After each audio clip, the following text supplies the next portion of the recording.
System Design Part 7. This episode has 7 questions. For each question, take a moment to think through your own answer before I share a strong approach. Question 1. Explain API versioning. Here's a strong way to approach it.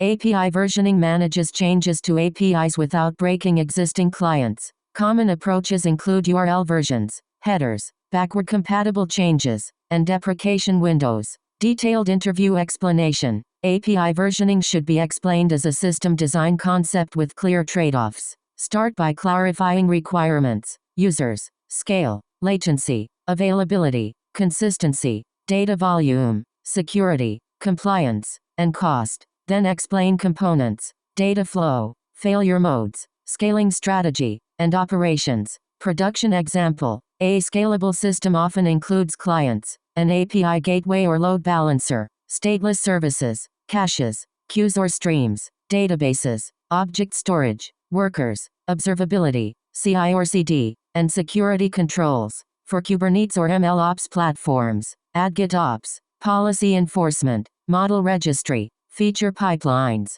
autoscaling, and tenant isolation. Best practices to mention. Scale stateless services horizontally behind load balancers. Use caching, queues, partitioning, and replication for performance and resilience. Define consistency needs before choosing database and replication patterns. Reduce blast radius with isolation, rate limits, circuit breakers, and progressive rollout. Include observability, slows, disaster recovery, and cost governance. Common interview follow-ups. Expect questions about CAP theorem, cache invalidation, database sharding, queue back pressure, multi-region failover, idempotency, API versioning, rate limiting, and how you would operate the system after launch. Nice. Let's continue. Question 2. What is observability in distributed systems? Here's a strong way to approach it.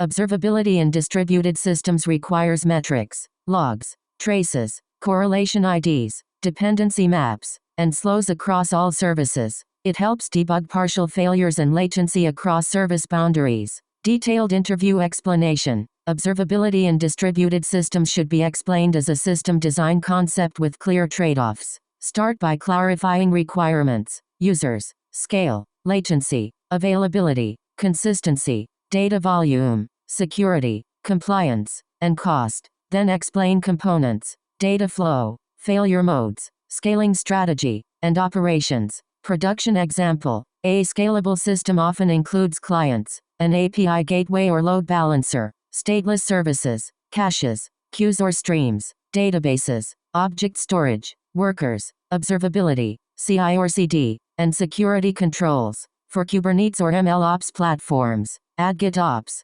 policy enforcement, model registry, feature pipelines, autoscaling, and tenant isolation. Best practices to mention. Scale stateless services horizontally behind load balancers. Use caching, queues, partitioning, and replication for performance and resilience. Define consistency needs before choosing database and replication patterns. Reduce blast radius with isolation, rate limits, circuit breakers, and progressive rollout. Include observability, slows, disaster recovery, and cost governance. Common interview follow-ups. Expect questions about CAP theorem, cache invalidation, database sharding, queue back pressure, multi-region failover, idempotency, API versioning, rate limiting, and how you would operate the system after launch. Great. Moving on. Question 3. Explain tracing in microservices. Here's a strong way to approach it. Tracing in microservices follows a request across services using trace IDs and spans. It shows where latency and errors occur in a distributed call path.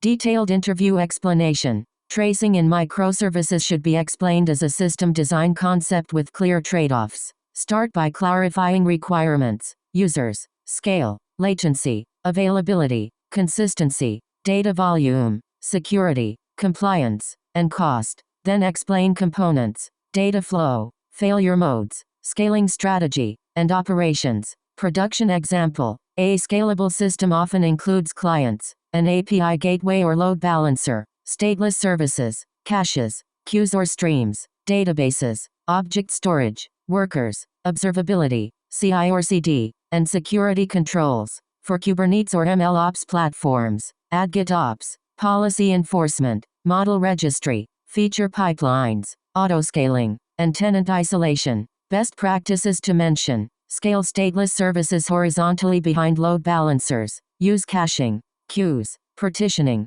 and replication for performance and resilience. Define consistency needs before choosing database and replication patterns. Reduce blast radius with isolation, rate limits, circuit breakers, and progressive rollout. Include observability, slows, disaster recovery, and cost governance. Common interview follow-ups. Expect questions about CAP theorem, cache invalidation, database sharding, queue backpressure, multi-region failover, idempotency, API versioning, rate limiting, and how you would operate the system after launch.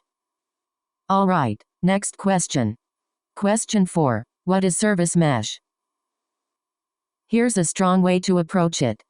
A service mesh manages service-to-service communication using sidecars or proxies. It can provide MTLS, traffic routing, retries, observability, and policy enforcement. Detailed interview explanation. Service mesh should be explained as a system design concept with clear trade-offs. Start by clarifying requirements: users, scale, latency, availability, consistency, data volume, security, compliance, and cost. Then explain components, data flow, failure modes, scaling strategy, and operations. Production example: a scalable system often includes clients, an API gateway or load balancer, stateless services, caches, queues or streams, databases, object storage, workers, observability, CI or CD, and security controls. For Kubernetes or MLOps platforms, add GitOps, policy enforcement, model registry, feature pipelines,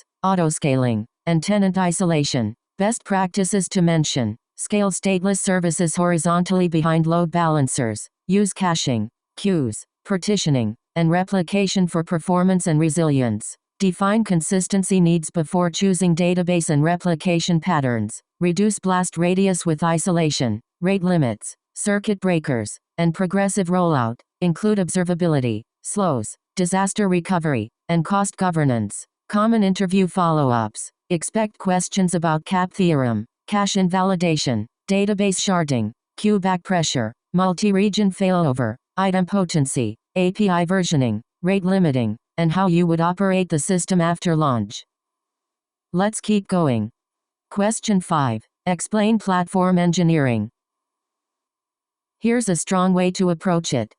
Platform engineering builds internal platforms that help developers ship software faster and safer. It focuses on self-service workflows, reusable infrastructure, golden paths, and operational standards. Detailed interview explanation. Platform engineering should be explained as a system design concept with clear trade-offs. Start by clarifying requirements: users, scale, latency, availability, consistency, data volume, security, compliance, and cost. Then explain components, data flow, failure modes, scaling strategy, and operations. Production example: a scalable system often includes clients, an API gateway or load balancer, stateless services, caches, queues or streams, databases, object storage, workers, observability, CI or CD, and security controls. For Kubernetes or MLOps platforms, add GitOps, policy enforcement, model registry, feature pipelines, autoscaling, and tenant isolation. Best practices to mention: scale stateless services horizontally behind load balancers, use caching, queues, partitioning, and replication for performance and resilience. Define consistency needs before choosing database and replication patterns. Reduce blast radius with isolation, rate limits, circuit breakers, and progressive rollout. Include observability, slows, disaster recovery, and cost governance. Common interview follow-ups. Expect questions about CAP theorem, cache invalidation, database sharding, queue backpressure, multi-region failover, idempotency, API versioning, rate limiting, and how you would operate the system after launch. On to the next one.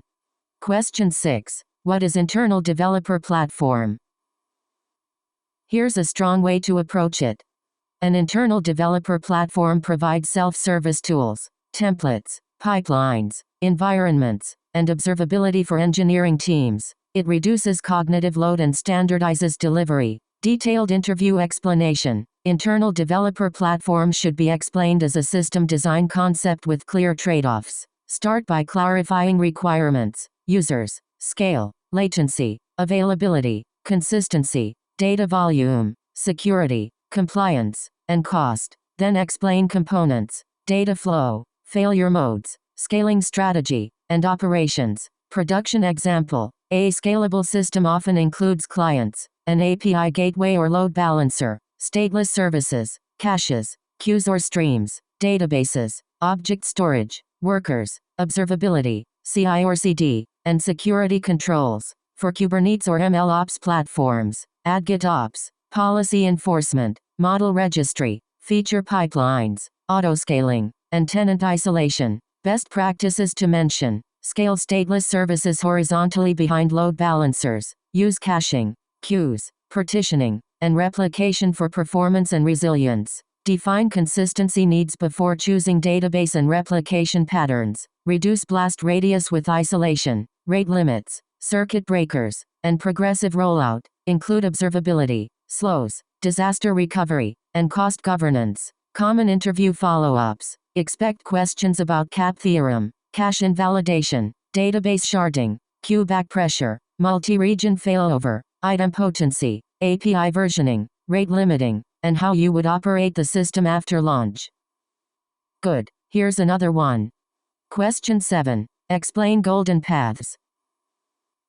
Here's a strong way to approach it. Golden paths are recommended, well-supported ways for teams to build, deploy, and operate services. They combine templates, automation, policies, and documentation. Detailed interview explanation. Golden paths should be explained as a system design concept with clear trade-offs. Start by clarifying requirements, users, scale, latency, availability, consistency, data volume, security, compliance, and cost. Then explain components, data flow, failure modes, scaling strategy, and operations. Production example. A scalable system often includes clients, an API gateway or load balancer, stateless services, caches, queues or streams, databases, object storage, workers, observability, CI or CD, and security controls. For Kubernetes or MLOps platforms, add GitOps, policy enforcement, model registry, feature pipelines, autoscaling, and tenant isolation. Best practices to mention. Scale stateless services horizontally behind load balancers. Use caching, queues, partitioning, and replication for performance and resilience. Define consistency needs before choosing database and replication patterns. Reduce blast radius with isolation, rate limits, circuit breakers, and progressive rollout. Include observability, slows, disaster recovery, and cost governance. Common interview follow-ups. Expect questions about CAP theorem, cache invalidation, database sharding, queue back pressure, multi-region failover, idempotency, API versioning, rate limiting, and how you would operate the system after launch. Nice. Let's continue. That wraps up this episode. Nice work practicing, and see you in the next one.